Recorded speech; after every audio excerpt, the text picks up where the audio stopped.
নমস্কার বন্ধুরা, আমাদের চ্যানেলে স্বাগতম। ডিএ নিয়ে আরেকটি গুরুত্বপূর্ণ আপডেট। সরকারি কর্মীদের দীর্ঘদিনের দাবি পূরণ। ডিএ আন্দোলনের মাঝেই বিরাট বড় সুখবর সরকারি কর্মীদের জন্য। তো বন্ধুরা, ডিএ সংক্রান্ত আপডেট নিয়ে স্টেপ বাই স্টেপ আলোচনা করব। তো অবশ্যই আপনারা ভিডিওটি স্কিপ না করে অবশ্যই পুরোটা দেখবেন। তো তার আগে বলে রাখি, যে সকল বন্ধুরা আমাদের চ্যানেলে নতুন, আমাদের চ্যানেলের পাশে সাবস্ক্রাইব বাটন, সাবস্ক্রাইব করার পর পাশে যে বেল আইকন সেটিও প্রেস করবেন। লেটেস্ট ভিডিও আপডেটগুলি সবার আগে পেয়ে যাবেন। দেখে নেব আজকে ডিএ সংক্রান্ত গুরুত্বপূর্ণ আপডেটটি। কেন্দ্রীয় হারে মহার্ঘ ভাতার দাবিতে পশ্চিমবঙ্গে সরকারি কর্মীরা আন্দোলন চালিয়ে যাচ্ছেন। রাজ্য সরকারি কর্মীরা এখন 10% হারে মহার্ঘ ভাতা পাচ্ছে। সম্প্রতি কিছুদিন আগে রাজ্য বাজেটের দিন আরও 4% হারে মহার্ঘ ভাতা বাড়ানো হয় বলে ঘোষণা করা হয়। মে মাসে এই 4% হারে মহার্ঘ ভাতা পাবেন সরকারি কর্মীরা, অর্থাৎ মে মাস থেকে 14% হারে মহার্ঘ ভাতা পাবেন পশ্চিমবঙ্গের সরকারি কর্মীরা। এই ঘোষণাতে খুশি হয়েছে অনেক সরকারি কর্মী, আবারও অনেকে খুশি হয়নি। তাদের বক্তব্য, এখন কেন্দ্র সরকার তাদের কর্মীদের যে পরিমাণ মহার্ঘ ভাতা দিচ্ছে তার থেকে অনেকটাই কম রাজ্য সরকার দিচ্ছে। কেন্দ্রের সাথে রাজ্যের মহার্ঘ ভাতার ফারাকটা থেকেই গেল। আর এরই মধ্যে রাজ্য সরকারের তরফ থেকে কর্মীদের জন্য বড় ঘোষণা করা হলো। সেই ঘোষণা সম্পর্কে আমরা দেখে নেব বিস্তারিত আপডেটটি। রাজ্য সরকারি কর্মীদের দীর্ঘদিনের দাবি পূরণ করল রাজ্য সরকার।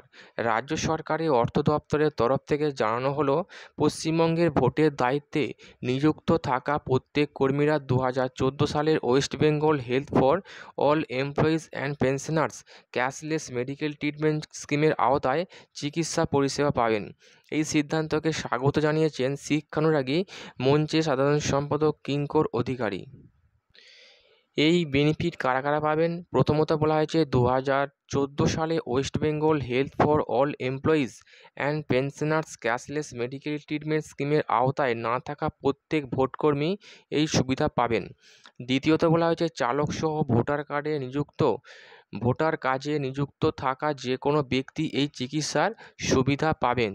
তৃতীয়ত বলা হয়েছে 2014 সালের West Bengal health for all employees and pensioners cashless medical treatment স্কিমের আওতায় না থাকা প্রত্যেক স্টেট আর্মস পুলিশ, রাজ্য পুলিশ, কলকাতা পুলিশ এবং হোমগার্ডরা এই সুবিধা পাবেন। 4 নম্বরে বলা হয়েছে first level checking, EVM commissioning, voting দিন এবং ভোট গণনার দিনের কর্মরত থাকা বিএল এবং ইসিআইএল ইঞ্জিনিয়াররা সেই সুবিধা পাবেন।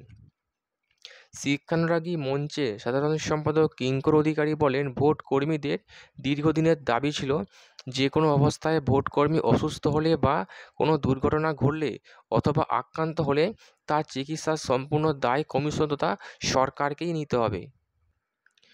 তা নিয়ে বহু সমস্যায় পড়তে হতো ভোটকর্মীদের। সেই দাবি মেনে ক্যাশলেস চিকিৎসা সুবিধার নোটিশ প্রকাশিত হলো। দাবি মেনে নেওয়ার জন্য এই নোটিশকে আমরা স্বাগত জানাচ্ছি। প্রত্যেক ভোটকর্মী যথাযথভাবে যেন সেই বিষয়টি সুযোগ পান তা নিশ্চিত করতে হবে। আর রাজ্য সরকারি কর্মীদের এই সুবিধা দেওয়ার ঘোষণাও করা হয় সরকারের তরফ থেকে। বছরের শুরু থেকেই পশ্চিমবঙ্গ রাজ্য সরকারি কর্মীদের জন্য অনেক সুবিধা ইতিমধ্যে ঘোষণা করেছে পশ্চিমবঙ্গ সরকার। আর এবারে এই দীর্ঘদিনের দাবিও পূরণ করে দেওয়া হলো, যার ফলে খুশি হয়েছেন অনেক সরকারি কর্মী। তো বন্ধুরা, এই ছিল ডিএ সংক্রান্ত এবং ডিএর পাশাপাশি গুরুত্বপূর্ণ আপডেট। কেমন লাগলো কমেন্ট করবেন, লাইক করতে ভুলবেন না এবং ডিএ সংক্রান্ত পরবর্তী আপডেট পাওয়ার জন্য আমাদের চ্যানেলটিকে সাবস্ক্রাইব করে রাখবেন। থ্যাংক ইউ বন্ধুরা ভিডিওটি দেখার জন্য।